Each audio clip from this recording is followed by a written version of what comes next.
Matt Lindsay here with Southside Strength and Fitness. We're here with Hannah today. So we got a new trainer, and we just want to make sure everyone in the membership audience knew who you were, kind of services that you offer, the things that you do, and what you specialize in. Yeah. So Hannah with Aspire Training. Well, welcome. Thank you. Thank you for joining us. Yeah. So, before we get into, who your ideal client is and all that kind of stuff, background, like what is your background? How do you end up as a personal trainer?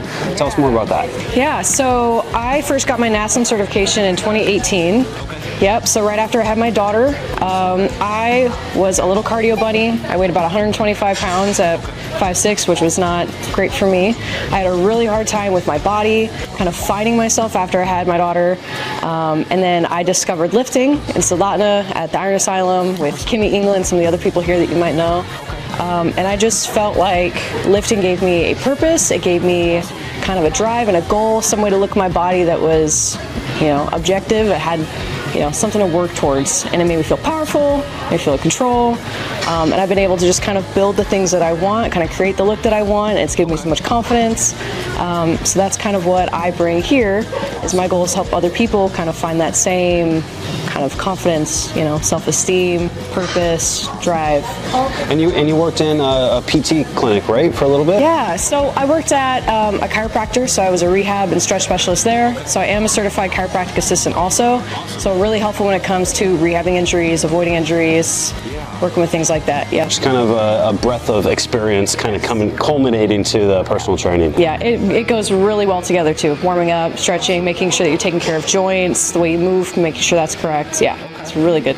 So who is your ideal client? Like, who do you want to specialize in? Like, anybody could be a client, right? But who do you get excited about? What's your niche? I'd say as far as niche goes, I very much prefer the bodybuilding aspect of like, hey, let's recomp, whatever that looks like. So, losing weight and trying to tone really just means the same thing as I want to put some muscle on, I want to lose some fat. We call that recomposition. That's my favorite thing to do. But my favorite type of client is really just someone that's going to show up. I'm going to make sure that they show up consistently, right? Because my job is to be hands-on with you, to work with you, make sure you're doing them right, be your consultant, but realistically, I can't hold your hands for you, I can't do it for you. So I just like people that are motivated, that want to do it, that have a real reason behind their change, because those are the people that last. Those are the people that actually end up finding results. Yeah, and who's going to put the work, and no one wants to work with a client who's not showing up. It's really hard to get anywhere if you, Awesome. Well, we're going to post this on the website. We're going to send it out to the whole membership database and stuff. But if I was an aspiring client for Aspire, how would I best reach out to you to start that conversation? Yeah, so email's going to be the best. It's posted on your website. It's also on my Instagram link. So it's flexbarkus@gmail.com. That is the best way. Yep. And then once I have clients, then I'll give them my phone number, my cell phone number, and then they have access to me that way also. Perfect. So shoot you an email and kind of starts the intake process and conversation. Yeah, or find me here. Anyone's fine. There you go. Awesome. Well, thank you for some of the background information. I'm excited for people to meet you, and so if you see her around the gym, say hi, introduce yourself. But next, what I'd like to do is have you take us through a couple exercises, kind of show people how you take clients through that, the purpose of it, why you do it, how you do it, things like that. So we'll have you do that for about 2 or 3 exercises. So thank you for joining us. Yeah, thanks, Matt.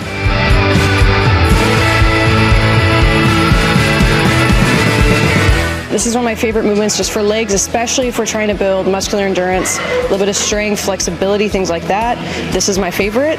So I'm gonna have her go ahead and start. This is a really, really lightweight for Helen, but we're just gonna use it for demonstrative purposes.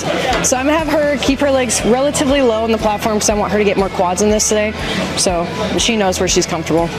Okay, I'm gonna have you go ahead and start. I want you to do 8 slow reps. I want it as deep as possible. Bring it all the way back up. We're gonna do the quick version of this one today. Beautiful. Things I'm looking for is I'm trying to make sure that from her ankle to her knee to her hip, we've got one straight line, so I don't want to see her knees coming in or out. We're really steady, which looks beautiful. Her heels are staying down the entire time, even as she's reaching all the way down. We've got really good range of motion. We're getting really low. Beautiful range here and in the hips. So now for the fun part, we're gonna pretend that Helen just did a really hard set of like 8 reps. Oh my God. So, oh, she's dying. So now we're gonna do negative. So what she's gonna do is she's gonna keep her knees just slightly bent at the top. She's not gonna lock them out. She's gonna bring it down as slow as humanly possible. This should be painfully slow. Almost like she's holding the weight and gravity's taking it down for her. She's gonna keep her core tight. She's gonna make sure that she's holding on tight there in the handles. She's gonna go as low as she can while keeping good form. Now, if this was heavy enough, I would have to help her up. So she's gonna give me a head nod. I'm gonna help push her up. She's not gonna lock the knees. She's gonna keep that tension on the quads, and she's gonna do it again. Even slower, even slower. We're having such a good time right now. We're bringing it down. Lower, lower, lower. She's gonna give me a slight pause when she reaches her lowest point, and then we're gonna bring it up. Exactly. Let's go ahead and just do like 2 more of these just for the funsies of it. Helen really wanted to do these today. Good. So wanted to do this. So again, we're keeping the heels down. Looks really good. I'm looking at this angle here and in the hips. Good, and bringing it up. I don't even have to help her here, but normally I would. 3, 2, 1, and bring it back up. Go ahead and rack it. Fabulous. Now generally we do like 3 to 4 sets of this. Helen would probably doing like 5 plates here, but that's all right, just for the purposes today. So there's our negatives, step 1. Heck yeah. Thanks, Helen. Well, shall we? Let's go to some front squats.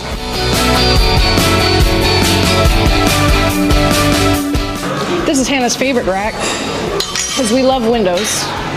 So first thing I'm gonna do is I'm gonna make sure that I set this rack up right underneath my shoulder because I want to be able to pick the bar up and not have to shrug it off. So for me, I already know that's 25. Nice and consistent. Alrighty. So for front squats, I am not going to put my heels up today, just for the sake of the video. When I'm looking at front squats, there is a million different ways to do a squat. Back squats are generally, we like to say that those are the biggest builders for your legs, but not necessarily. A lot of people have spinal issues, hip issues, ankle mobility issues, any reason that you might not be able to get a back squat. Things like not being able to get your shoulders in the right position, your hands in the right position. So front squats for me, I'm gonna show you a few different variations that you can play with. So the standard, which I like to call the CrossFit, as if you're gonna do like an Olympic lift and overhead press this, is I'm gonna get my fingers underneath the bar, make sure I'm even and I'm centered. I'm gonna drive my elbows up the entire time. That's gonna keep my thoracic spine up or my chest up. I'm gonna step back, walk back. When doing a front squat, I'm trying to get as much depth here as possible. I wanna stretch that muscle to its fullest potential.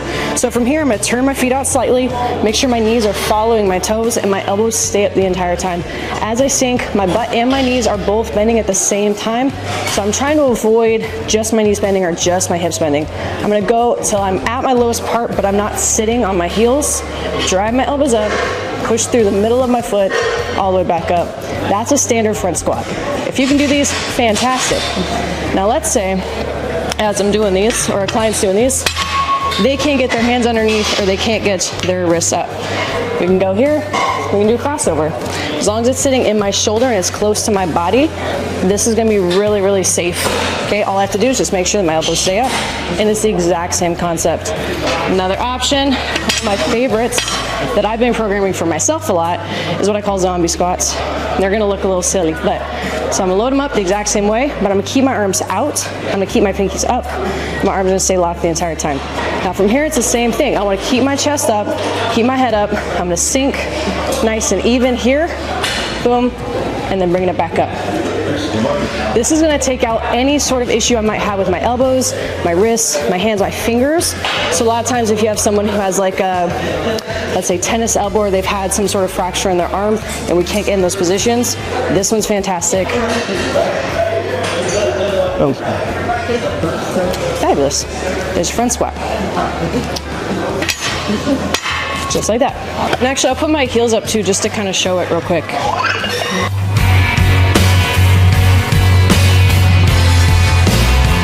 We're lucky we have a few options if you do want to put your heels up. So now let's say my ankles are tight, I've got tight calves, I can't move correctly, or I can't get enough depth.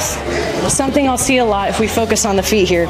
As I come down, my knees are driving over my toes. If I have tight ankles, what I'm gonna see a lot of is I'm gonna see the foot turn out I'll see the knees move in or out, right? So what I can do, I'm gonna put some kind of behind me here, make sure that they're even. We also have a wonderful little platform that we can also stand on, but these are more convenient for me right now, so I'm gonna use these.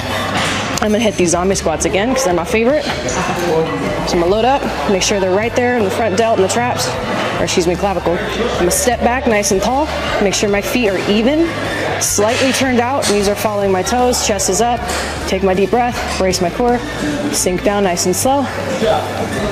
Hold at that stretch, bring it up. Boom, and again, we're gonna sink slow, nice slow eccentric, hold the stretch, bring it up.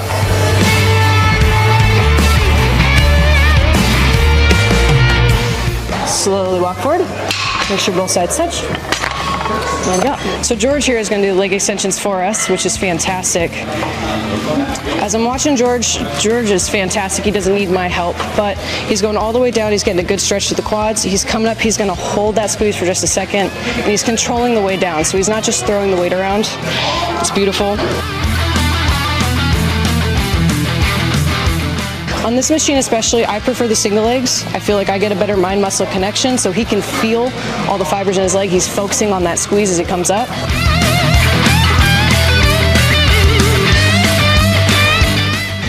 This your warm-up set, George? I gotta warm my knees up. Okay. My knees are just achy. So by leaning back all the way, what we're doing is we're stretching the tops of the quads too. So we've got muscles that connect down around the knee and up through the hip flexors. So we're stretching out that quad, getting a full stretch as he comes down. Going all the way up. Do you feel this in the top of your quad also? Up high? Correct. Fantastic. And again, George is doing this fantastic. He's controlling his rep the whole way up, the whole way down. He's giving that little pause at the top, that squeeze. This is just his warm-up set. Obviously, it's extremely light for Big George. Well, that's all I have for you today. If you're interested and you want to know more, you can email me at flexbarkus@gmail.com. It is also on the Southside website. You can find me on Instagram at flexbarkus, or like I said before, just come in and find me here. I don't mind any of the above. And yeah, so thank you so much, and hopefully I'll hear from you.